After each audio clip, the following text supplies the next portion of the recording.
வணக்கம் மக்களே, நான் கோயம்புத்தூர்ந்து பேசுகிறேங்க. என் பொண்ணு சண்முகப்பிரியா மாற்றுத்திறனாளி. நாங்கள் வாடகை வீட்டில் இருக்கிறோம்.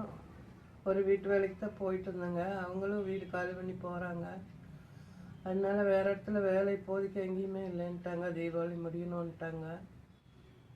வாடகை இந்த மாதத்துக்கு கொடுத்தா அடுத்த மாதத்துக்கு என்ன செய்ய பண்ணுறதுன்னே தெரியல மக்களே. எங்களுக்கு ஊரில் கிராமத்தில் ஒரு வீடு இருக்குது. அது முற்றும் பால் அடைஞ்சு போச்சு. அது சரி செய்யறதுன்னா பணம் வேணும். இதை வீடியோ பார்க்க அனைத்து மக்களும் கொஞ்சம் உதவி பண்ணுங்க மக்களே. உங்களை தான் நம்பி இருக்கிற மக்களே. சொந்த பந்தம் இருக்கிறாங்க, இருந்தாலும் அவங்கள எதுவும் கண்டுக்க மாட்டாங்க மக்களே. நீங்கள் வச்சு மனசு வச்சு எங்களுக்கு கொஞ்சம் உதவி பண்ணுங்க மக்களே. ரொம்ப ரொம்ப நன்றிங்க. எல்லாத்துக்கும் ஷேர் பண்ணுங்கள். உங்களால் முடிஞ்ச ஹெல்ப் பண்ணுங்கள். எல்லாத்துக்கும் ஷேர் பண்ணுங்கள். நீங்கள் ஹெல்ப் பண்ணுறதுல தான் இருக்குது நாங்கள் அங்கே போய் இருக்கிறது. எல்லாத்துக்கும் ஷேர் பண்ணுங்கள், உதவி பண்ணுங்கள் எல்லோரும்.